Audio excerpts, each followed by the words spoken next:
اعوذ باللہ من الشیطان الرجیم بسم اللہ الرحمن الرحیم ام یحسدون الناس علی ما آتاہم اللہ من فضلہ صدق اللہ مولانا العظیم و صدق رسولہ النبی الامین المتین المبین الکریم ونحن علی ذلک لمن الشاہدین والشاکرین والحمد للہ رب العالمین۔ آئیے ایک بار آقا نامدار مدینے کے تاجدار گنبد خضرا میں آرام فرمانے والے آقا جناب محمد رسول اللہ صلی اللہ تعالی علیہ وسلم کی بارگاہ بےکس پناہ میں بلند آواز سے مل کر پڑھیں درود پاک اللہم صلی علی سیدنا شفیعنا مولانا محمد بارک وسلم صلی اللہ علیہ الصلوۃ والسلام علیک یا حبیبی یا سیدی یا رسول اللہ صلی اللہ تعالی علیہ وسلم۔ عزیزان ملت اسلامیہ، میں نے قرآن مجید فرقان حمید کی بہت ہی مشہور و معروف آیت کریمہ کو اپنا موضوع سخن بنایا ہے۔ اللہ تبارک و تعالیٰ قرآن مجید فرقان حمید میں ارشاد فرماتا ہے ام یحسدون الناس علی ما آتاہم اللہ من فضلہ، لوگوں سے حسد کرتے ہیں اس پر جس کو میں نے عطا کیا، جس کا ترجمہ اور مفہوم ہے، یعنی لوگوں سے حسد کرنا، لوگ جو ہے ایک دوسرے سے حسد کرتے ہیں، اور حسد یہ ایسی بیماری ہے جب تک انسان اس کو دلوں سے نہ نکال دے اس وقت تک اس بیماری کا علاج نہیں ہے۔ آج کا میرا موضوع ہے حسد کا بیان، یعنی لوگوں سے حسد کرنا اور حسد کے نقصانات کیا ہیں۔ آج یہ بیماری ہر گھروں میں پائی جاتی ہے، ہر محلے میں پائے جاتے ہیں، ہر قصبے میں پائے جاتے ہیں، ہر جگہ میں جو ہے یہ حسد کی بیماری کثرت کے ساتھ پائی جاتی ہے۔ عزیزان ملت اسلامیہ، آخر یہ حسد کیا ہے اور یہ حسد ختم کیسے ہوگا؟ تو میرے ملت کے نوجوانوں، سب سے پہلے آپ کو میں سیدھے سے جملے میں بتا دوں، حسد کی تعریف یہ ہے کہ اللہ تبارک و تعالیٰ کی عطا کردہ نعمتوں سے جلنا یعنی حسد کرنا۔ جیسے مثال کے طور پر آپ یوں سمجھ لیں کہ اللہ تبارک و تعالیٰ نے کسی کو علم جیسی دولت سے نوازا، اللہ تبارک و تعالیٰ نے کسی کو مال و دولت سے نوازا، اب وہ انسان جو ہے ترقی کر کے بہترین بنگلہ بنا لیتا ہے، خوبصورت کار خرید لیتا ہے، تو انسان کیا کرتا ہے؟ اس سے حسد کرتا ہے۔ حسد کیا کرتا ہے؟ یعنی اس سے جلتا ہے کہ یہ انسان جو ہے دیکھتے ہی دیکھتے اس طرح ترقی کر گیا اور میں وہیں کا وہیں رہ گیا۔ اللہ تبارک و تعالیٰ اس کو ختم کیوں نہیں کر دیتا ہے؟ اللہ تبارک و تعالیٰ اس کو تباہ کیوں نہیں کر دیتا ہے؟ تو میرے ملت کے نوجوانوں، یہ چیز ہو گیا تباہ یعنی حسد۔ اور ایک ہوتا ہے رشک۔ رشک کا مطلب یہ ہوتا ہے کہ جیسے اللہ تبارک و تعالیٰ نے کسی کو عہدہ عطا کیا یا مال و دولت عطا کیا، کسی کو علم عطا کیا، تو اب اگلا بندہ اس پہ رشک کرے کہ اللہ تبارک و تعالیٰ نے اس بندے کو اتنا عروج دیا، اتنی ترقی عطا کی، کاش اللہ تبارک و تعالیٰ ہمیں بھی عطا کرتا۔ تو یہ ہو گیا رشک۔ یہ کرنا جائز ہے، رشک کرنا جائز ہے، درست ہے، لیکن حسد کرنا یہ ناجائز ہے، درست نہیں ہے۔ پیارے آقا صلی اللہ تعالیٰ علیہ وسلم ارشاد فرماتے ہیں کہ حسد نیکیوں کو ایسا کھا جاتا ہے جیسے آگ لکڑیوں کو کھا جاتی ہے۔ اللہ اکبر مسلمانوں، آگ لکڑیوں کو کھا جاتی ہے، ایسے ہی جو ہے حسد نیکیوں کو کھاتی ہے۔ اب دیکھیے، ہم مسجد میں آتے ہیں، نماز پڑھتے ہیں، نماز پڑھ کے باہر جاتے ہیں، ایک گنہگار شخص کو دیکھتے ہیں، اب حسد کرنے لگتے ہیں، ایک نیکوکار شخص کو دیکھتے ہیں، حسد کرنے لگتے ہیں۔ تو میرے ملت کے نوجوانوں، ہم تو ایک طرف آ کر کے نیکی کا کام کرتے ہیں۔ کہا گیا ہے کہ نیکی کر دریا میں ڈال۔ نیکی کر دریا میں ڈالنے کا مقصد یہی ہے کہ ہم آتے ہیں مسجدوں میں پاک صاف ہو کر کے آتے ہیں، اپنے دلوں کو بغض و عداوت سے پاک کر کے مسجدوں میں آتے ہیں، اور یہاں آ کر کے خدا کے گھروں میں جب تک رہتے ہیں ہم نمازیں ادا کرتے ہیں، ذکر و اذکار کرتے ہیں، لیکن جیسے ہم مسجد سے باہر نکلتے ہیں پھر ایک دوسرے سے حسد شروع کر دیتے ہیں، ایک دوسرے سے جلنے لگتے ہیں۔ تو یاد رکھیں، جیسے آگ کو اگر لکڑی کو اگر آگ میں ڈالا جائے تو جس طریقے سے آگ لکڑی کو نہیں چھوڑتی، آگ کا کام ہے جلانا، وہ جلا کر راکھ کر دے گی، اسی طریقے سے حسد کا کام کیا ہے؟ نیکیوں کو برباد کرنا، آپ کی نیکیوں کو برباد کر دیں گے۔ پیارے آقا صلی اللہ تعالیٰ علیہ وسلم ارشاد فرماتے ہیں کہ عنقریب میری امت تک پچھلی امتوں کی بیماری آئیں گی، یعنی عنقریب جو ہے میری امت تک پچھلے امت کی بیماری پہنچے گی۔ صحابہ نے عرض کیا یا رسول اللہ صلی اللہ تعالیٰ علیہ وسلم پچھلی امتوں کی بیماری کیا ہے؟ تو پیارے آقا صلی اللہ تعالیٰ علیہ وسلم نے ارشاد فرمایا کہ غرور اور تکبر، اور دوسرا فرمایا کثرت مال کی خواہش، اور تیسرا فرمایا کہ ایک دوسرے سے دوری ہونا، اور چوتھا فرمایا کہ حسد کرنا۔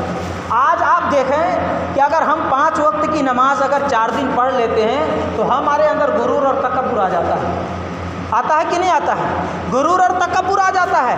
گویا کہ ہم اپنے سامنے 1 وقت 2 وقت کی نماز پڑھنے والے یا پھر جو شخص نماز نہیں پڑھتا ہے اس کو تو ہم کچھ سمجھتے ہی نہیں ہیں کہ ارے ہم اتنے بڑے نیک متقی پرہیزگار ہیں، 5 وقت کی نماز پڑھ رہے ہیں، تم ہم سے جو تو آگے کیسے جا سکتے؟ میرے ملت کے نوجوانوں یاد رکھیں، حضرت شیخ سعدی شیرازی رحمۃ اللہ علیہ فرماتے ہیں کہ ان کے بیٹے فرماتے ہیں کہ میں بچپن میں بہت عبادت گزار، نیک متقی پرہیزگار تھا اور تہجد گزار بھی تھا، تہجد کی نمازیں بھی پڑھتا تھا۔ ایک رات میں اپنی والدہ کے بغل میں پوری رات قرآن کریم پڑھتا رہا۔ جب تہجد کا وقت آیا تو میں قرآن کریم بند کر کے تہجد کی نماز ادا کرنے لگا، تو میں نے کیا دیکھا کہ بغل ہی میں جو ہے ایک جماعت سو رہی ہے۔ میں نے اپنے والد سے کہا ابو جان یہ لوگ جو ہے اگر 2 رکعت نفل نماز پڑھ لیتے تو کیا بہتر تھا ان لوگوں کے لیے، یہ لوگ جو ہے تو غفلت کی نیندیں سو رہے ہیں۔ حضرت شیخ سعدی شیرازی رضی اللہ تعالیٰ عنہ جو ہے تو جواب دیتے ہیں کہ بیٹا اگر تم بھی پوری رات سوئے رہتے اور ان کی عیب جوئی نہیں کرتے تو تمہارے لیے بہتر تھا کہ تم بھی تہجد کے لیے نہ اٹھتے اور پوری رات سوئے رہتے۔ مطلب یہ ہوا کہ تم کو اپنی عبادت پہ غرور اور تکبر ہے، تم جو ہے تو غرور کر رہے ہو، تکبر کر رہے ہو کہ ہم جو ہے تو یعنی ہم سے زیادہ عبادت گزار کوئی نہیں ہے، اور تم لوگوں کے عیبوں کو تلاش کر رہے ہو، اور تمہارے لیے تو بہتر تھا کہ ان کے عیبوں کو تلاش نہیں کرتے اور سوئے رہتے۔ تو میرے ملت کے نوجوانوں کہا گیا ہے کہ ایک انسان اگر رات بھر گناہوں میں مبتلا ہو، ایک انسان رات بھر موبائل کے ذریعے جو ہے گناہ کر رہا ہے یا پھر جو ہے جس طریقے سے بھی وہ گناہ کر رہا ہے، تو وہ انسان اگر پوری رات سوئے رہے تو اس گناہ سے بہتر ہے کہ پوری رات سونا آپ کا جو ہے تو بہتر ہے۔ تو میرے ملت کے نوجوانوں پیارے آقا صلی اللہ علیہ وسلم نے فرمایا کہ غرور اور تکبر، اور دوسری چیز فرمایا کہ کثرت مال کی خواہش، یعنی آج ہر انسان کے دلوں میں انسان کی یہ خواہش ہوتی ہے کہ ہم کو اللہ تبارک و تعالیٰ نے جتنا مال و دولت عطا کیا ہے اور اس سے زیادہ عطا کرے، چاہے کوئی بھی ہو۔ پیارے آقا صلی اللہ علیہ وسلم ارشاد فرماتے ہیں کہ لو ان لابن آدم وادیان من وادیین، یعنی ہر نبی کی امت میں کچھ نہ کچھ فتنہ رہا ہے، اور ہماری امت کے فتنہ کیا ہے؟ وہ مال ہے۔ اگر اسے ایک وادی، ایک گھر سونا مل جائے تو اس پر صبر نہیں کرے گا، بلکہ وہ خواہش کرے گا کہ اور ایک گھر سونا مجھے مل جائے۔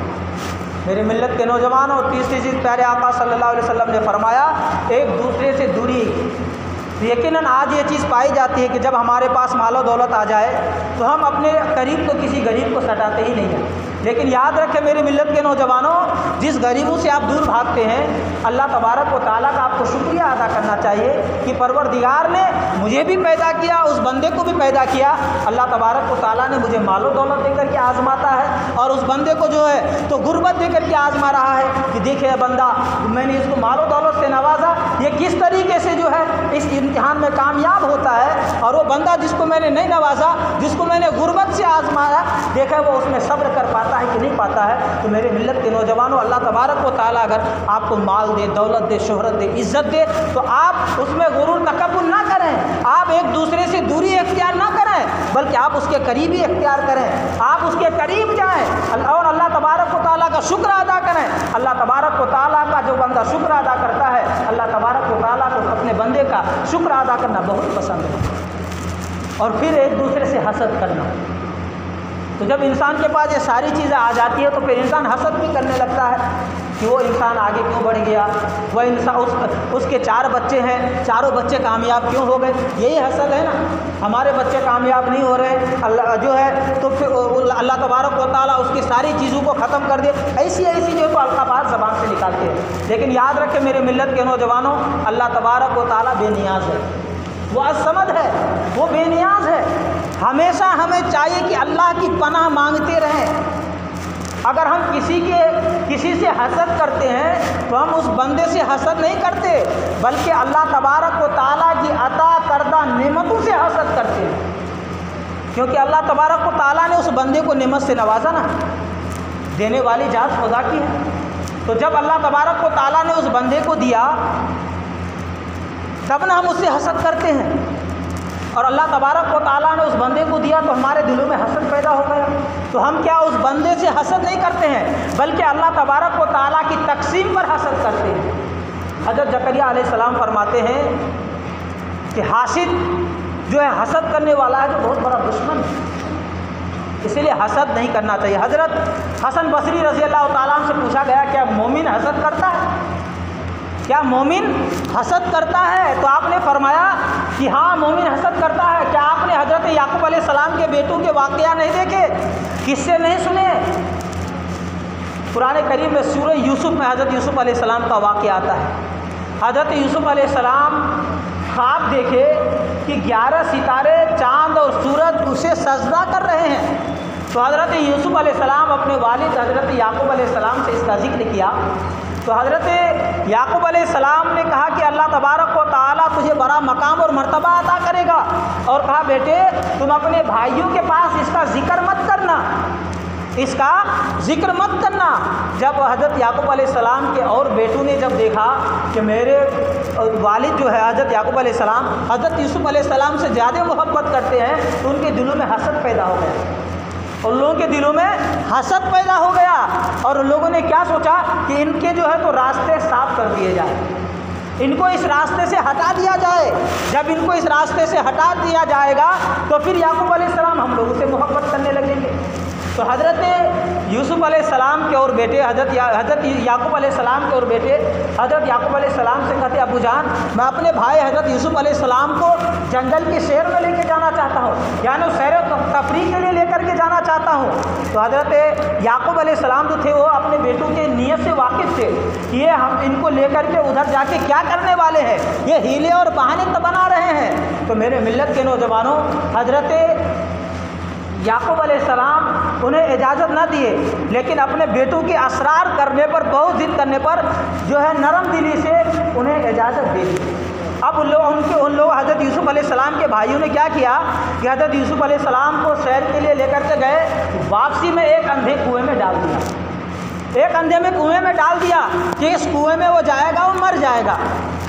کیوں ڈالا؟ وہ حسد کی وجہ سے۔ یہ حسد ہے کہ حسد انسان کو کہاں سے کہاں پہنچا دیتا ہے، حسد کی وجہ سے اس کو کنویں میں ڈال دیا۔ لیکن ایک قافلہ جو ہے اس راستے سے گزر رہا تھا، وہ مصر جا رہا تھا، تو جب وہ قافلہ جا رہا تھا تو پانی لینے کے لیے اس کنویں کے پاس جایا اور ڈول یعنی بالٹی جو ہے اس کنویں میں ڈالا، اور جب پانی اوپر لے کر کے بالٹی کے ڈور کو کھینچنے لگا تو حضرت یوسف علیہ السلام اس بالٹی کے سہارے سے اوپر آ گئے۔ دیکھیے اللہ تبارک و تعالیٰ نے کہاں کہاں جو ہے عزت اور وقار انسان کو عطا کرتا ہے۔ حضرت یوسف علیہ السلام کے بھائیوں نے سوچا کہ مر گئے ہوں گے وہ، اور ان کے بھائیوں نے کیا کیا، اپنے والد حضرت یعقوب علیہ السلام کو آ کر کہنے لگے کہ ان کو جو ہے تو بھیڑیے نے کھا لیا، ان کے کپڑوں کو بکرے کے خون میں ملا دیا اور لا کر کے کپڑا دکھا دیا، کہا کہ دیکھیے ان کے کپڑے ہیں، بھیڑیوں نے جو ہے تو انہیں کھا کر کے ختم کر دیا۔ لیکن میرے ملت کے نوجوانوں، جسے اللہ تبارک و تعالیٰ عزت دے اسے کون ہوتا ہے کہ اس کی جو عزت پہ حملہ کرے؟ تو اس قافلے نے جب پانی کے لیے باقی تو بالٹی اوپر کیا تو باہر نکل آئے، پھر ان کو مصر کے بازار لے کر کے آئے۔ المختصر واقعہ یوں ہوا کہ حضرت یعقوب علیہ السلام اپنے بیٹے کی یعنی جدائی میں اس قدر روئے کہ آپ کی آنکھوں سے بینائی چلی گئی، بینائی تک چلی گئی۔ میرے ملت کے نوجوانوں، پھر اس کے بعد واقعہ بہت لمبی چوڑی ہے، مختصر میں بتا دوں کہ ان کے بھائیوں نے جو ہے یہ پھر اس کے بعد آپ کو جو ہے تو جیل میں ڈالا گیا، لیکن اس کے بعد بھی دیکھیے اللہ تبارک و تعالیٰ نے انہیں مصر کا بادشاہ بنا دیا۔ تو وہ تو عز و منتشا وہ تو ذل و منتشا، اللہ تبارک و تعالیٰ جسے چاہتا ہے عزت دیتا ہے، جسے چاہتا ہے ذلت دیتا ہے۔ ان کے بھائیوں نے کیا سوچا کہ اگر میں اپنے بھائیوں کو کنویں میں ڈال دوں گا تو میرے بھائی مر جائیں گے، اور اپنے باپ کی نظر میں، اپنے والد کی نظر میں ہم جو ہے ان کے مقام کے ہو جائیں گے، ہم ان کے نظروں میں جو ہے چمکنے لگیں گے۔ لیکن دیکھیے اللہ تبارک و تعالیٰ کہاں نہیں مدد کرتا ہے بندے کا۔ تو میرے ملت کے نوجوانوں، یہ حسد ہی ہے کہ انسان کو کہاں سے کہاں پہنچا دیتا ہے۔ دیکھیے آپ کو میں بتاتا چلوں کہ حضرت انس رضی اللہ تعالیٰ عنہ سے روایت ہے، وہ فرماتے ہیں کہ ہم پیارے آقا صلی اللہ تعالیٰ علیہ وسلم کی بارگاہ میں بیٹھے ہوئے تھے، پیارے آقا صلی اللہ علیہ وسلم کے پاس بیٹھے ہوئے تھے۔ پیارے آقا صلی اللہ تعالیٰ علیہ وسلم نے ارشاد فرمایا کہ ابھی اس پہاڑی سے، سامنے پہاڑ تھا، فرمایا کہ اس پہاڑی سے ایک جنتی شخص ابھی تمہارے پاس آئے گا۔ فرماتے ہیں کہ کیا دیکھتے ہیں کہ تھوڑی دیر کے بعد ایک انصاری نمودار ہوا، یعنی ایک شخص آیا، ان کے بائیں ہاتھ میں چپل تھے، جوتی تھی، اور اس کے داڑھی مبارک سے وضو کے پانی ٹپک رہے تھے، اور اس سے سلام کیا۔ پھر دوسرے دن پیارے آقا صلی اللہ تعالیٰ علیہ وسلم نے فرمایا کہ اس پہاڑی سے تمہارے پاس ایک جنتی شخص آئے گا۔ پھر وہی شخص آیا۔ پھر تیسرے دن پیارے آقا صلی اللہ تعالیٰ علیہ وسلم فرماتے ہیں کہ تمہارے پاس اس پہاڑی سے ایک جنتی شخص آئے گا۔ تیسرے دن کیا دیکھتے ہیں کہ پھر وہی شخص موجود ہے۔ پیارے آقا صلی اللہ علیہ وسلم جب وہاں سے تشریف لے گئے تو حضرت عبداللہ بن عمر بن العاص رضی اللہ تعالیٰ عنہما اس شخص کے پیچھے چلنے لگے جس کے بارے میں پیارے آقا صلی اللہ علیہ وسلم نے فرمایا کہ جنتی شخص آئے گا۔ جب اس کے پیچھے گئے تو اس شخص اس سے کہا کہ ہمارے گھر والوں سے کچھ انبن ہو گئی ہے، ہمارے گھر والوں نے مجھے گھر سے نکال دیا ہے، میں نے قسم کھائی ہے کہ میں 3 دن تک گھر میں نہیں داخل ہوں گا، اگر آپ مجھ کو اپنے پاس ٹھہرا لیں تو بہت مہربانی ہوگی۔ اس شخص نے کہا ٹھیک ہے، کوئی بات نہیں، ٹھہر جائیں۔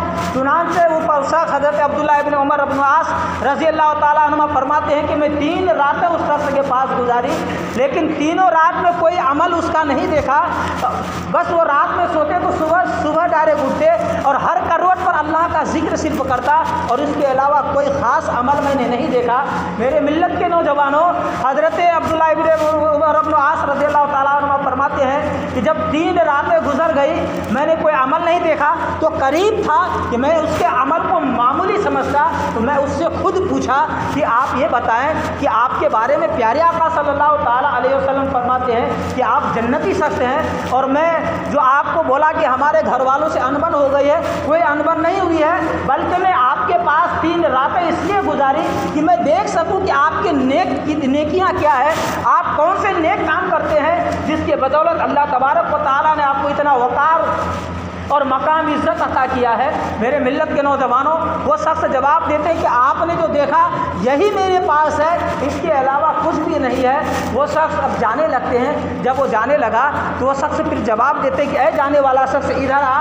وہ آتے ہیں، آنے کے حضرت عبداللہ ابن عمر بن العاص رضی اللہ تعالیٰ عنہ آتے ہیں، آنے کے بعد وہ جنتی شخص جواب دیتے ہیں کہ تم نے جو میرے پاس دیکھا یہی میرے پاس ہے، اس کے علاوہ کچھ بھی نہیں ہے۔ میرے ملت کے نوجوانوں، وہ شخص جو ہے پھر اس کے بعد جنتی شخص کہتے ہیں کہ ایک اور چیز میرے پاس ہے۔ وہ شخص کہتی وہ کیا ہے؟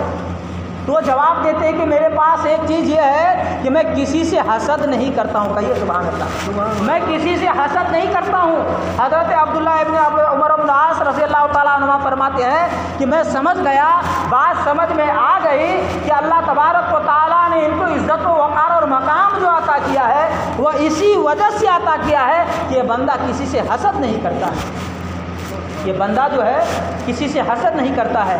میرے ملت کے نوجوانوں، اس حدیث پاک کے نورانی واقعہ سے معلوم چلا کہ حسد کرنا بہت بڑا گناہ ہے۔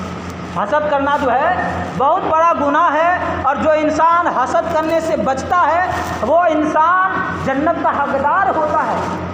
اور حسد انسان کی نیکیوں کو ایسے کھا جاتا ہے جیسے آگ لکڑی کو کھا جاتی ہے۔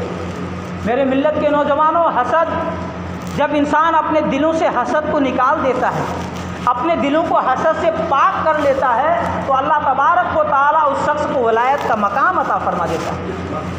اللہ تبارک و تعالیٰ اس کو ولایت کا مقام عطا کر دیتا ہے۔ لیکن یاد رکھیں کہ اتنی آسانی سے یہ حسد جو ہمارے دلوں میں ہے یہ نہیں جا سکتی، نہیں جا سکتی۔ چنانچہ آپ دیکھیں، حضرت حجت الاسلام امام غزالی رحمۃ اللہ علیہ فرماتے ہیں، اور بعض فقہاء نے بھی فرمایا کہ سب سے پہلا گناہ جو ہے حسد ہے، سب سے پہلا گناہ حسد ہے، کیونکہ ابلیس لعین نے حضرت آدم علیہ السلام کی وقار اور مرتبے کو دیکھ کر سجدہ کرنے سے انکار کیا تھا۔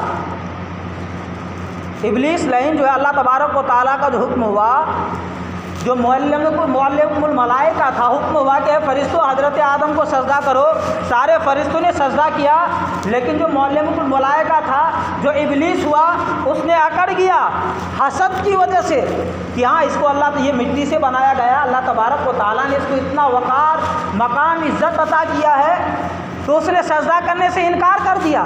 جب سجدہ کرنے سے انکار کر دیا تو پتہ کیا چلا کہ پھر وہ ملعون ہو گیا، ابلیس لعین ہو گیا۔ تو سب سے پہلا جو گناہ ہے وہ حسد ہی ہے کہ حسد کی وجہ سے ابلیس نے سجدہ نہیں کیا۔ تو میرے ملت کے نوجوانوں، اس دل کو صاف کرنا مشکل ہے، اور مشکل ہے اور آسانی بھی ہے۔ جب ہم کسی چیز کے جستجو میں نکلتے ہیں، کسی چیز کو اگر ہمیں تلاش کرنا رہتا ہے تو ہم رات دن ایک کر دیتے ہیں، تو کیا یہ حسد ہم اپنے دلوں سے کیوں نہیں نکال سکتے؟ پیارے آقا صلی اللہ تعالیٰ علیہ وسلم ارشاد فرماتے ہیں کہ ہماری امت کے کچھ ایسے لوگ ہیں جس کی وجہ سے آسمان سے بارشیں برستی ہیں، جس کی وجہ سے غلے یعنی اناج اگتا ہے، جس کی وجہ سے بلائیں دور ہوتی ہیں، جس کی وجہ سے دعائیں قبول ہوتی ہیں۔ تو میرے ملت کے نوجوانوں، صحابہ کرام نے عرض کیا یا رسول اللہ صلی اللہ تعالیٰ علیہ وسلم، وہ کون لوگ ہیں؟ وہ کون لوگ ہیں جس کی وجہ سے دعائیں قبول ہوتی ہے، غلہ اگتا ہے، جس کی وجہ سے بلائیں دور ہوتی ہیں، دعائیں قبول ہوتی ہیں؟ تو پیارے آقا صلی اللہ تعالیٰ علیہ وسلم ارشاد فرماتے ہیں کہ وہ ابدال ہے، ابدال۔ صحابہ نے عرض کیا یا رسول اللہ صلی اللہ تعالیٰ علیہ وسلم، ابدال کیسے بنتے ہیں؟ تو پیارے آقا صلی اللہ تعالیٰ علیہ وسلم ارشاد فرماتے ہیں کہ بہت زیادہ عبادت کی وجہ سے ابدال نہیں بنتا، کثرت عبادت کی وجہ سے رات و دن اللہ اللہ کرنے سے ابدال نہیں بنتا، بلکہ جو انسان اپنے دلوں سے حسد کو نکال دیتا ہے اللہ تبارک و تعالیٰ اسے ابدال بنا دیتا ہے۔ جو اپنے دلوں سے حسد کو نکال دیتا ہے اللہ تبارک و تعالیٰ اسے ابدال بنا دیتا ہے۔ میرے ملت کے نوجوانوں، اگر آپ کے دلوں میں کسی کے لیے حسد پیدا ہو جائے، آپ کے دلوں میں اگر کسی کے لیے اگر حسد ہو، تو آپ اس سے زیادہ سلام کریں، آپ اس سے زیادہ مصافحہ کریں، آپ زیادہ سے زیادہ اس کی خدمت کریں۔ جب آپ اس کی خدمت کریں گے، اس سے سلام کریں گے، مصافحہ کریں گے، تو آپ کے دلوں سے اس کے لیے حسد نکل جائے گا۔ آپ اس کی جوتیاں سیدھا کریں۔ حضور خواجہ غریب نواز رضی اللہ تعالیٰ عنہ فرماتے ہیں، آپ سوچیں گے کہ میں اس سے حسد کرتا ہوں اور اس کی جوتی سیدھا کروں، یہ کیسے ہو سکتا ہے؟ لیکن دیکھیں حضور عطا رسول سلطان الہند خواجہ خواجگان فخر ہندوستان حضور خواجہ غریب نواز رضی اللہ تعالیٰ عنہ فرماتے ہیں کہ کوئی انسان اگر کسی کی جوتی اس لیے سیدھا کرتا ہے کہ وہ بندہ اس سے خوش ہو جائے، وہ بندہ، میں ہوں مثال کے طور پر، کسی کی جوتی سیدھی کر دیا، میں نے الٹی تھی، میں نے سیدھے کر کے اس کے سامنے لا کر کے دیا، اور اس لیے دیا کہ بندہ مجھ سے خوش ہو جائے۔ تو حضور خواجہ غریب نواز رضی اللہ تعالیٰ عنہ فرماتے ہیں کہ اگر کوئی شخص اس نیت سے صرف جو ہے جوتی سیدھی کرے کہ وہ بندہ مجھ سے خوش ہو جائے، تو اللہ تبارک و تعالیٰ اس کی گناہوں کو ایسے بخش دیتا ہے گویا کہ وہ ابھی ماں کے پیٹ سے پیدا ہوا ہو، گویا کہ ابھی وہ ماں کے پیٹ سے پیدا ہوا ہو، صرف اگر کسی کو خوش کرنے کے لیے جوتی سیدھا کر دے۔ تو میرے ملت کے نوجوانوں، جو حسد آپ کے دلوں میں ہے وہ کسی کے لیے بھی ہے، آپ اس حسد کو ختم کیجئے۔ آپ کے بھائیوں کے لیے ہے، آپ کی بہنوں کے لیے، آپ کے پڑوسیوں کے لیے، رشتہ داروں کے لیے ہے، آپ اپنے دل کسی عالم کے لیے، حافظ کے لیے ہے، کسی کے لیے بھی اگر آپ کے دلوں میں حسد ہے تو آپ اپنے دلوں کو حسد سے پاک کیجئے، حسد سے دور کیجئے۔ حسد سے جب آپ کا دل پاک ہو جائے گا تو دنیا اور آخرت آپ کے کامیاب ہو جائیں گے۔ اللہ تبارک و تعالیٰ کی بارگاہ میں دعا کروں کہ ہمارے بیان کرنے میں یا آپ کے سننے میں کسی بھی طرح کی کوئی خامی الگ سے ہو گئی ہو، میں اس سے توبہ کرتا ہوں۔ استغفر اللہ ربی من کل ذنب و اتوب الیہ وما علینا الا البلاغ۔ ایک مرتبہ بلند آواز سے پڑھ لیجیے لا الہ الا اللہ محمد رسول اللہ صلی اللہ تعالیٰ علیہ وسلم۔ جو حضرات سنت ادا نہیں کی وہ سنت ادا کر لیجیے، اور جو حضرات پیچھے وضو خانے کے پاس کھڑے ہوں ان سے گزارش ہے کہ اندر آ کر کے جگہ لے لیجیے۔